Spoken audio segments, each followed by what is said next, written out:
Now, I would like to explain Class B power amplifiers. Class B power amplifiers are two types. One is Class B push-pull amplifier, and the second one is Class B complementary symmetry push-pull amplifier. At the end of the session, we will be able to understand the working of Class B amplifiers and derive the expressions for the efficiency of Class B amplifiers. In case of Class A amplifier, the Q point is at center of the DC load line that will be operated for 360 degrees. And in the Class B operation, here we are setting the Q point at a cutoff point. That's why the negative peak will be clipped, but the efficiency will be increased. The efficiency in the Class A amplifier is 25%, and transformer Class A power amplifier is 50%. The 50% of DC power will be wasted in the Class A model. For increasing the efficiency, here we are going for the Class B amplifier. In the Class B amplifier, the cutoff point is chosen as the Q point is chosen on cutoff point. That's why only for the input current IBQ, you will getting the ICQ and you will getting the VCEQ for half peak, for the positive peak only. Here, this is the input signal, total 360 degrees. The positive peak and negative peak we are applying, but due to the cause of the selection of the Q point, the positive peak will be conducted and a negative peak will be clipped in the current. Like that, in the voltages also, the negative peak, that is 180 degrees phase shift for the input voltage, that will be the VCEQ will be 180 degrees phase shift. That's why we are taking from the negative peak, and the positive peak will be clipped. So this is the circuit diagram for a Class B push-pull amplifier. Actually, Class B amplifiers are two types. One is Class B push-pull amplifier, and the second one is complementary symmetry push-pull amplifier. The main difference between the Class B push-pull and complementary symmetry push-pull is if both the transistors are same, which will be calling as a Class B push-pull amplifier. If both the transistors are not identical, if one transistor is PNP and one transistor is NPN, that will be calling as a complementary symmetry connection. Here we are calling as a push-pull. Push-pull means here we are using a center tap transformer to push the input, and here we are using again center transformer, a center tap transformer to pull the output of a transistors to the load. That's why this is calling as a push-pull amplifier. Here two transformers we are using. One is the driver transformer, that is driver center tap transformer, and the second one is output transformer. The operation is whenever we connect the output of a multi-stage amplifier, which is calling as a VIN, to the center tap transformer. For positive half cycle, the Q1 will be conducting. For negative half cycle, the Q2 will be conducting. So both the outputs are combined in the primary of the secondary transformer. The turns ratio is N1 and N2. Sorry, N1 and N1 at primary side, N2 is the secondary side. The output is combined here and it will be induced in the secondary. The impedance will be increasing and it will be given to the loudspeaker. That will be the IL. This IL is equals to I2 plus I1. So this is the operation, the basic push-pull operation. This is the input signal. For input signal, Q1 will be conducted for positive half cycle and Q2 will be conducted for the negative half cycle. Then the output will be delivered to the load is the total cycle. Like that, we are increasing the efficiency. Coming to the waveform operation, this is the source voltage. This is the base current. This is the source current. This is the source current from the output of a multi-stage amplifier. Base 1, it will be appeared like this. For base 1, the positive is conducting. That's why the output current will be IC1. And this peak will be conducting, this will be conducting. The negative doesn't conduct. That's why here it will be 0. At IB2, that is the base of a transistor 2.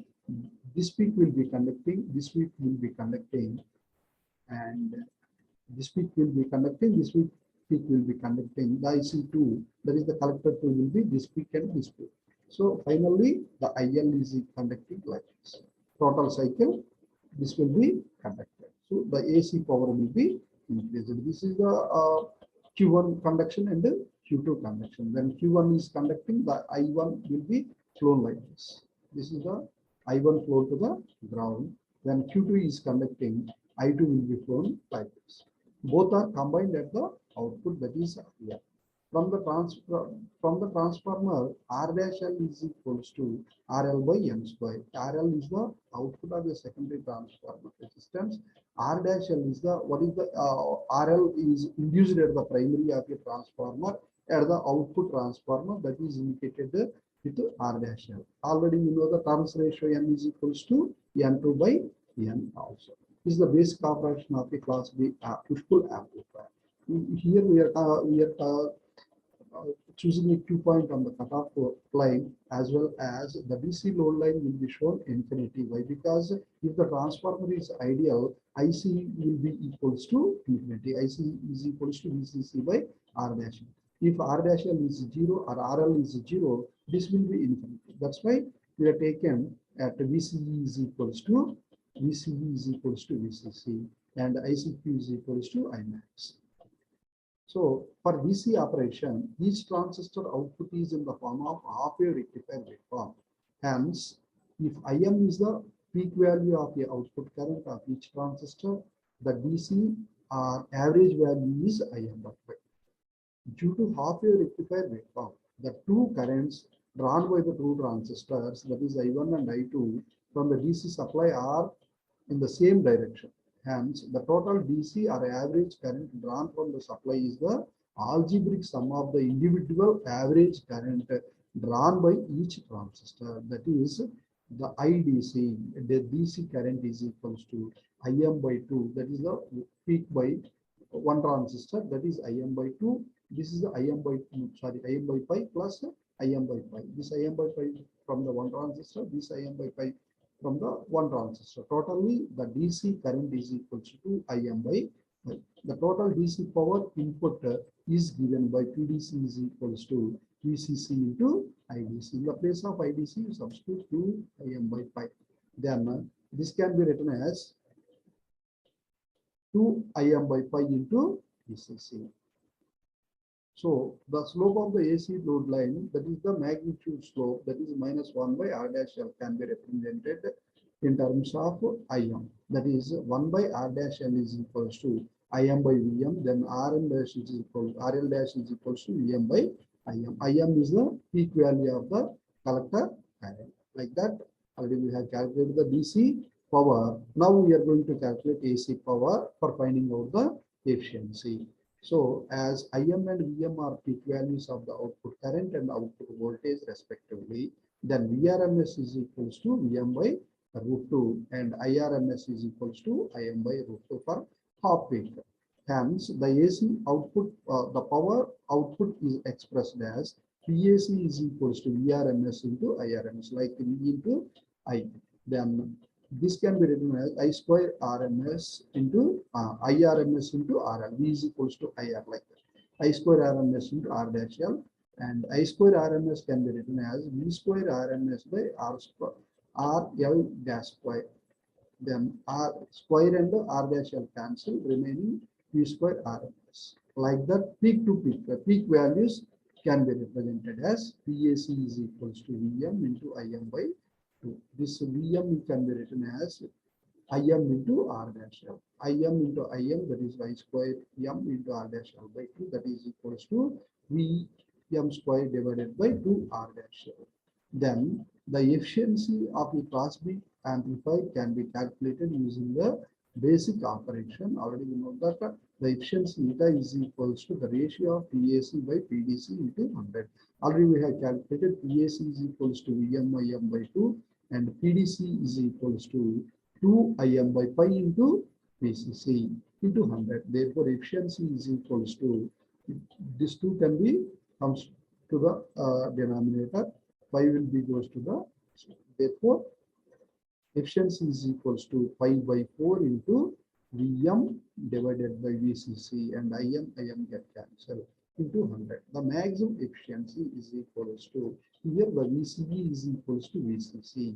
That's why we can written Vm is equals to VCC for maximum efficiency. Therefore, the maximum efficiency is equals to pi by 4 into VCC by VCC. In the place of Vm, we can written as VCC. Why? Because Vm is the VCC here. That is VCC get cancelled. Pi by 4 into 100. That will be 78.5%. In case of class B push-pull amplifier, the efficiency will be increasing. The power dissipation, the next one is the power dissipation by both the transistors is the difference between the AC output power and DC power input, that is PD. PDC minus PAC. Already we know that PDC value is 2 by pi into VCC IM minus PAC is equals to VM IM by 2. So this can be written as 2 by pi PCC IM can be written as VM by R dash minus VM square divided by 2 R dash L. So the maximum dissipation power, this can be written as VM by VM square M divided by 2 R. Right. So this IM can be written as VM by R dash. That VM into VM square divided by 2 into R dash.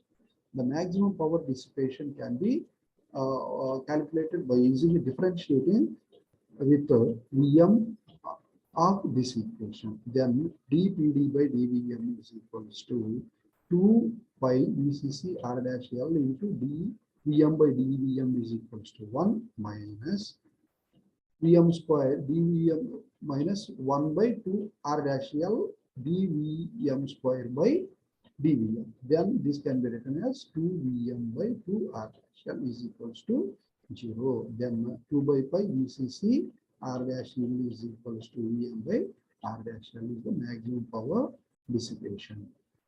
Right. This Vm is equals to, already we know that 2 by pi into VCC power per maximum power dissipation.